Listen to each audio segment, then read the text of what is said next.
low Labour lead of 33 points. So how did it all go so horribly wrong? What happened? And it's pinpointed to that mini budget. What went wrong? How long have we got, Esther? It didn't take long. It didn't take long for the lead to grow for 33 points. The one thing I would say is, that saying, an Englishman's home is his castle, is an incredibly important one. And the British voters' attachment to their idea of property and their home is an incredibly big one. And in the last week, and we can analyse how it's happened and why it's happened, but in the last week, people have been very frightened about their ability to either buy a home or continue to afford their own mortgage, or for their own children to get onto the housing ladder. And the Conservative Party, through its actions, rightly or wrongly, we can blame the markets if we want to, but somehow the Conservative Party's got to a place where it looks like the Englishman's home castle is under threat. And if the Conservative Party is going to have any chance of beginning to unwind this massive 33% lead for Labour, somehow it has to get back on the side of homeowners. And I don't know whether it can do that, but that, in essence, why the change has been so seismic is we've gone as a party and threatened something so core to the identity of the British person, and particularly the type of person who votes Conservative. I guess the big question is that can the Conservatives get back? I mean, is this now beyond hope for the Conservative Party? Is this, as some people are saying, that what happened with the mini-budget was their ERM moment, where whatever happens afterwards, the party's poll rating just flatlines? Is that how you see it, or do you think that they can come back and win the next election despite these polls? Look, anything can happen in British politics these days, but one thing I would say to Liz Truss, if she's watching, is start playing by the rules. She stopped doing any TV interviews for a while. She thought she didn't have to be accountable. When she won the leadership, she didn't really appoint anyone from Rishi Sunak's side of the campaign. She built a government that's entirely of people that basically supported her. And then last week, they thought they could announce a mini-budget without doing any of the normal things that you do when you announce a financial statement.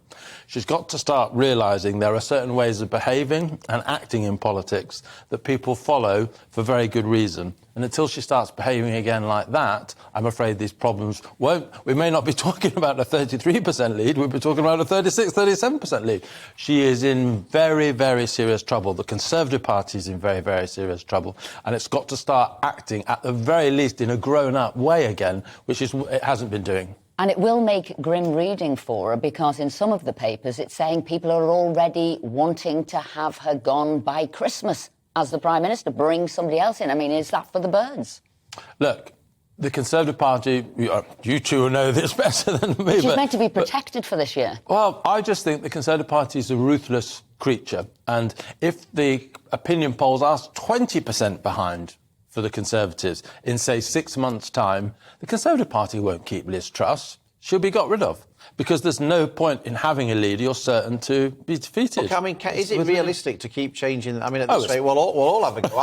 I'll be having my turn for 1 week in, You and Esther could sort of swap March for a period. You'll get value for money there, won't you? For the price of one, I mean, what we need. I mean, is that realistic, or does that just then become a farce? I mean, I'm reading the paper here, page 5 today of the Eye, and it says one Tory MP says, "Bring back Boris." Oh well, that's already. That hashtag's already on Twitter, I think. At what point does it, however bad things are, at what point does it just become a farce where you're changing leader more often than you're changing your socks? Well, the Conservative Party may at some point have to decide whether it wants to be an absolutely trounce party or a joke party. But I think it will take the gamble, if necessary, to dump Liz Truss in 6 months or whenever, perhaps sooner. If this carries on, the party will be ruthless more quickly. But does she need to be ruthless ahead of that? I mean, when people say, well, maybe Kwasi should go, should she be ruthless to save herself? Will she do that? Well, the trouble is, we all really know that it wasn't just Kwasi Kwarteng's mini-statement last week. It was the Conservative leadership's mini-statement. This was as much Liz Truss's desired economic strategy as it was Kwasi's. So I think getting rid of him might bring some temporary relief. But really, there's only two people you could bring in to give instant credibility as Chancellor. Two people who've been Chancellor, Sajid Javid and Rishi Sunak. Rishi Sunak, I think, would be a step too far. Could she bring Sajid Javid back? He's someone who did support tax cuts at the start of the leadership campaign. Could you bring him back? But then are you going to have a new problem of perceived tensions between the leader and the Chancellor? So there are no easy ways forward from this point.